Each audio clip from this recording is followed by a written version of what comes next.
किसान भाइयों, अगर धान की फसल में अभी सबसे बड़ी समस्या खरपतवार की होती है। खरपतवार नियंत्रण हमारे लिए बहुत जरूरी है, क्योंकि अगर आप महंगी महंगी खाद भी डालते हैं, अच्छा लागत लगाते हैं और पैसा बेहतर लगाते हैं, उसके बावजूद आपका उत्पादन घट जाएगा। क्योंकि खरपतवार जो है 50% आपका जो आप पोषक तत्व इसमें डालते हैं, उसका 50% खरपतवार इसको ले लेता है।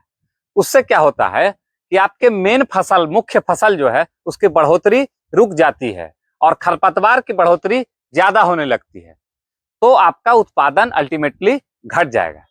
इसके लिए खरपतवार के नियंत्रण के लिए दो स्टेज में हम लोग इसको कर सकते हैं। एक प्री इमरजेंस और दूसरा पोस्ट इमरजेंस।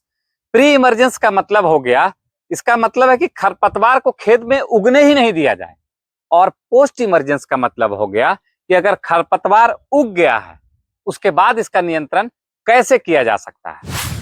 धान की रोपाई के तुरंत बाद हम लोग प्री इमरजेंट हर्बिसाइड का प्रयोग कर सकते हैं। यह खरपतवार नाशक रोपाई से 3 से 4 दिन, मैक्सिमम 5 दिन तक आप प्रयोग कर सकते हैं।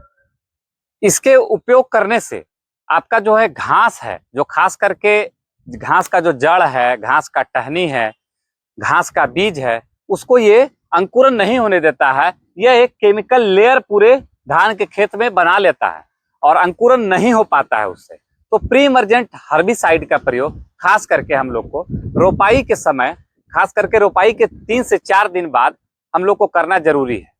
इसके लिए हम लोग जनरली सामान्यतः ट्रेटिला क्लोर बाजार में जो 50% ईसी है, वो इस कंपोजिशन में आता है, इसका उपयोग हम लोग करते हैं। इसमें ध्यान देने वाली बात यह है कि कम से कम 2 से 3 इंच पानी खेत में होना चाहिए और खेत का जो आपके खेत का पानी है, वो दूसरे के खेत में ना चला जाए, या दूसरे के खेत का पानी आपके खेत में ना चला है। आपके खेत में ये पानी जमा होना चाहिए। इसके प्रयोग से चौड़ी पत्ती की खरपतवार, खास करके गाजर घास, मोथा, चौलाई, सांवा, दूब घास आप नियंत्रण कर सकते हैं। यह बहुत सारी कंपनियां इसको बनाती है, जो बाजार में आता है। सिजेंटा कंपनी के द्वारा रिफिट के नाम से आता है, क्रिस्टल के द्वारा शिफ्ट के नाम से आता है, धानुका कंपनी क्रेज के नाम से बनाती है, और ट्रॉपिकल एग्रो जो है, यह कंपनी टैगहिट के नाम से बनाती है। यह 50% इसी कंपोजिशन में आता है। अगर हम बात करें मात्रा की, तो आप 1 एकड़ में 400 से 500 ml दवा का प्रयोग कर सकते हैं।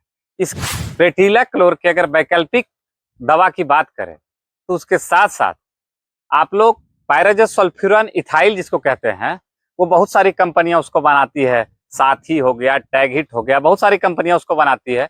उसका आप लोग छिड़काव भी, वो पाउडर फॉर्म में होता है, उसका छिड़काव 180 ग्राम प्रति एकड़ के हिसाब से उसको आप कर सकते हैं। उसको भी बालू में मिलाकर आप छिड़काव कर सकते हैं, या फिर स्प्रे के माध्यम से भी खेत में बढ़िया तरह से इसको स्प्रे करके भी किया जा सकता है। एक दवा आती है ब्यूटाक्लोर। इसका अगर डोज की बात करें, तो यह 1 से 1.25 लीटर प्रति एकड़ इसका जो डोज है, उसकी आवश्यकता पड़ेगी। यह जो है, ये सब दवा दोनों घास, खास करके चौड़ी पत्ती और सकरी पत्ती, सभी के लिए फायदेमंद होता है और इसका अंकुरन ही नहीं होने देता है। अगर हम बात करें प्रयोग विधि की, तो ट्रेटिला क्लोर 400 से 500 ml 10 से 15 kg सूखी रेत में अच्छी तरह से इसको मिला देना है, जब खेत में 2 से 3 इंच पानी भरा हो। और इसका छिड़काव जो है समान रूप से पूरे खेत में कर देना है, समान रूप से पूरे खेत में कर देना है। यह जो है पूरे खेत में एक लेयर बना लेगा, और लेयर बना के ये आपके घास को अंकुरन नहीं होने देगा। एक पेटिला क्लोर जो है और कंपोजिशन में आता है, वो 37% EW कहा जाता है उसको। यह जो फॉर्मुलेशन है, इसका मतलब है इमल्सन इन वाटर, यानी दवा पानी में बहुत तेजी से और समान रूप से पानी में घुलने के लिए बनाई गई है। यह 1 एकड़ के लिए दवा जो है 600 ml की जरूरत आपको पड़ेगी।